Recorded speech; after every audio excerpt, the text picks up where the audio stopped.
Price lord. ದೇವರ ಪರಿಶುದ್ಧ ನಾಮಕ್ಕೆ ಸ್ತೋತ್ರ. ಪ್ರಿಯರೇ, ಅನುದಿನದ ವಾಕ್ಯ ಭಾಗಕ್ಕಾಗಿ ನಿಮ್ಮನ್ನು ಸ್ವಾಗತಿಸುತ್ತಿದ್ದೇನೆ. ಬನ್ನಿ ದೇವರ ವಾಕ್ಯನ ಓದಿಕೊಳ್ಳೋಣ. ಯಾಕೋಬನು ಬರೆದ ಪತ್ರಿಕೆ 5ನೇ ಅಧ್ಯಾಯ 11ನೇ ವಚನ. ತಾಳಿಕೊಂಡಿರುವವರನ್ನು ಧನ್ಯರೆಂದು ಹೇಳುತ್ತೇವಲ್ಲವೇ?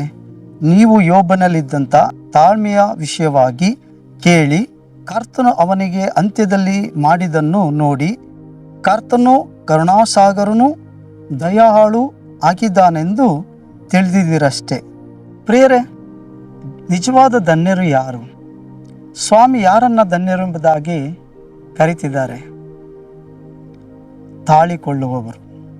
ಪ್ರಿಯರೇ, ಇಲ್ಲಿ ಪರಿಶುದ್ಧಾತ್ಮ ದೇವರು ಇಲ್ಲಿ ಯೋಬನನ ಕುರಿತಾಗಿ, ಯೋಬನಲ್ಲಿದ್ದಂಥ ತಾಳ್ಮೆ ಕುರಿತಾಗಿ ನಾವು ಓದಿಕೊಂಡು. ಪ್ರಿಯರೇ, ಯೋಬನಲ್ಲಿ ಶ್ರಮೆಗಳು ಆದು ಹೋದ, ಯೋಬನಿಗೆ ಕಷ್ಟಗಳು ಬಂತು. ಆದರೆ ಅವನ ಕಷ್ಟದಲ್ಲಿ ತನ್ನ ದೇವರ ಮೇಲಿದ್ದಂಥ ವಿಶ್ವಾಸವನ್ನು ಬಿಟ್ಟು ಬಿಡದೆ ಆತನು ಅದನ್ನು ಸಹಿಸಿಕೊಂಡ.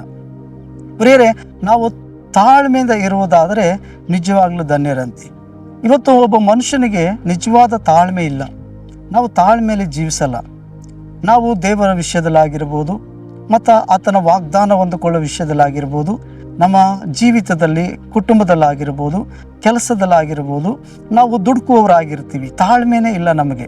ಈ ಲೋಕದಲ್ಲಿ ನಾವು ನೋಡ್ತೀವಿ, ಎಲ್ಲವೂ ಕೂಡ ಏನಂತೆ ತಾಳ್ಮೆಯಿಂದ ಯಾವ ಕಾರ್ಯವನ್ನು ಮಾಡಲ್ಲ. ಎಲ್ಲ ಬ್ಯುಸಿ, ಅಂದರೆ ಎಲ್ಲನೂ ಬೇಗ ಬೇಗ ತಕ್ಷಣವೇ ಆಗಬೇಕು, ಎಲ್ಲವೂ ಅರ್ಜೆಂಟಲ್ಲೇ ಆಗಬೇಕು ಎಂಬುದಾಗಿ ಬಯಸ್ತಾರೆ. ಇವತ್ತಿನ ಜನರು ಕೂಡ ಇವತ್ತು ಈ ಲೋಕದ ಪರಿಸ್ಥಿತಿ ಏನಾಗಿದೆ ಅಂದರೆ ಸ್ಪೀಡಾಗಿ ಓಡ್ತಿದೆ. ಈ ಲೋಕ ಓಡ್ತಿರುವುದರಿಂದ ಜನರು ಕೂಡ ಓಡ್ತಿದ್ದಾರೆ, ಆ ಲೋಕದ ಹಿಂದೆ ಓಡ್ತಿದ್ದಾರೆ. ಎಲ್ಲವೂ ಕೂಡ ಬಿಸಿ, ಎಲ್ಲೂ ನೋಡಿದ್ರು ಕೂಡ ತುಂಬ ನಾನು ಬ್ಯುಸಿಯಾಗಿದ್ದೀನಿ. ತಾಳ್ಮೆನೇ ಇಲ್ಲ. ಅದಕ್ಕೆ ನೋಡಿ, ಕೆಲವು ವಾಹನಗಳ ಹಿಂದೆ ಕೆಲವರು ಒಂದು ಮಾತುಗಳನ್ನ ಬರೆಸಿರ್ತಾರೆ. ಏನಂತಂದರೆ, ಅವಸರವೇ ಅಪಾಯಕ್ಕೆ ಕಾರಣ ಎಂಬುದಾಗಿ. ಹಿರಿಯರು ಹೇಳ್ತಾರೆ, ಪ್ರಿಯರೇ, ಅವಸರದಿಂದ ಹೋಗಬೇಡ, ಸ್ವಲ್ಪ ತಾಳ್ಮೆ ಇರಲಿ ಅಂತ. ಜೀವಿತದಲ್ಲಾಗಿರ್ಬೋದು, ಕಷ್ಟದಲ್ಲಾಗಿರ್ಬೋದು, ಅಥವಾ ಆತ್ಮಿಕ ಮಾರ್ಗದಲ್ಲಾಗಿರ್ಬೋದು, ಅಥವಾ ನಾವು ಸಂಪಾದನೆ ಮಾರ್ಗದಲ್ಲಾಗಿರ್ಬೋದು, ಪ್ರಿಯರೇ, ನಾವು ದುಡುಕುವವರಾಗಿರಬಾರ್ದು, ತಾಳ್ಮೆ ಉಳ್ಳವರಾಗಿರ್ಬೇಕು. ಮತ್ತು ಬರುವಂಥ ಕಷ್ಟಗಳು, ಶೋಧನೆಗಳು, ಶ್ರಮೆಗಳು, ಕ್ರಿಸ್ತನ ನಿಮಿತ್ತವಾಗಿ ಬರುವಂಥ ಅವಮಾನಗಳನ್ನು ನಾವು ತಾಳ್ಮೆಯಿಂದ ಸಹಿಸಿಕೊಳ್ಳುವವರಾಗಿರಬೇಕು. ಯಾಕೆಂತಂದರೆ ದೇವರ ವಾಕ್ಯ ಹೇಳ್ತದೆ, ತಾಳಿಕೊಳ್ಳುವವರು ಧನ್ಯರಂತೆ.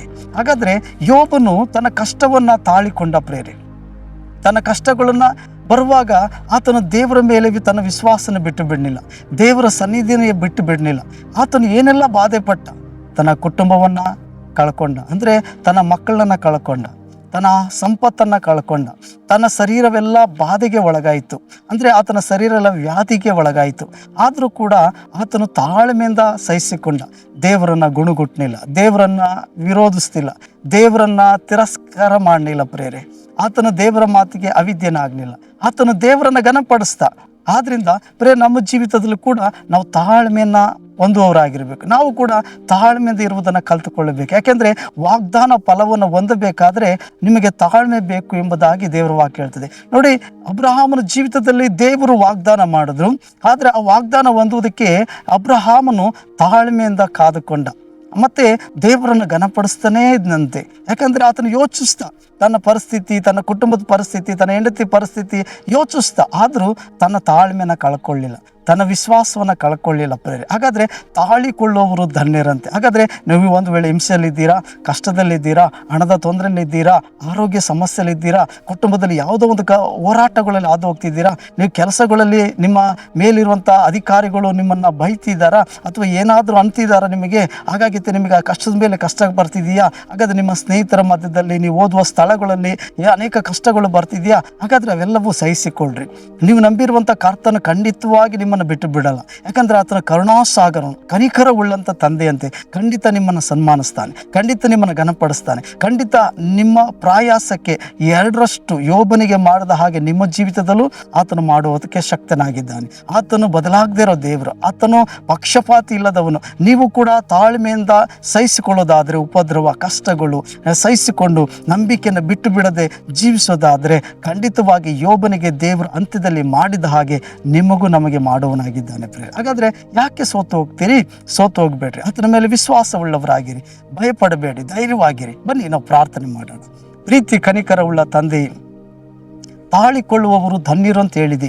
ಹಿಂಸೆಗಳನ್ನು, ಕಣ್ಣೀರನ್ನು, ಕಷ್ಟವನ್ನು, ಅವಮಾನಗಳನ್ನು ದೇವರೇ ತಾಳಿಕೊಂಡಂಥ ಪ್ರತಿಯೊಬ್ಬೊಬ್ಬರಿಗಾಗಿ ನಾನು ಸ್ತೋತ್ರ ಮಾಡ್ತಿದ್ದೀನಿ. ಯೋಬನಿಗೆ ಕರ್ತನೆ ಕಡೆ ದಿನದಲ್ಲಿ ನೀನು ಮಾಡಿದ ಹಾಗೆ ಇವರ ಜೀವಿತದಲ್ಲೂ ನಮ್ಮ ಜೀವಿತದಲ್ಲೂ ನೀನು ಮಾಡಲಿಕ್ಕೆ ಶಕ್ತನು ಸಾಮರ್ಥ್ಯನಾಗಿದ್ದಿ. ಅದಕ್ಕಾಗಿ ಸ್ತೋತ್ರ. ಯಾರೆಲ್ಲ ಕರ್ತನೆ ಕಷ್ಟಗಳನ್ನು ಸಹಿಸಿಕೊಳ್ತಿದ್ದಾರೋ ಅವರ ಜೀವಿತದಲ್ಲಿ ನೀನು ಕರುಣಾಸಾಗರನಾಗಿರೋದ್ರಿಂದ ಅವರು ಕಳ್ಕೊಂಡಿದ್ದಕ್ಕೆ 2ರಷ್ಟು ಮೇಲನ್ನು ಅನುಭವಿಸುವಂತೆ ಕೃಪೆ ಕೊಡು. ಅವರಿಗೆ ಕಣ್ಣೀರಿಗೆ ಬದಲಾಗಿ, ಅವರ ದುಃಖಕ್ಕೆ ಬದಲಾಗಿ, ಅವರ ಅವಮಾನಕ್ಕೆ ಬದಲಾಗಿ 2ರಷ್ಟು ಮಾನವನ್ನು ಹೊಂದುವಂತೆ ಅವರಿಗೆ ನೀನು ಸಹಾಯ ಮಾಡ್ತೀಯ. ಅದಕ್ಕಾಗಿ ನಿನಗೆ ಸ್ತೋತ್ರ. ಯೇಸುವಿನ ನಾಮದಲ್ಲಿ ತಂದೆಯಾದ ದೇವರೇ, ಆಮೆನ್. Price lord. ದೇವರು ನಿಮ್ಮನ್ನು ಆಶೀರ್ವದಿಸಲಿ.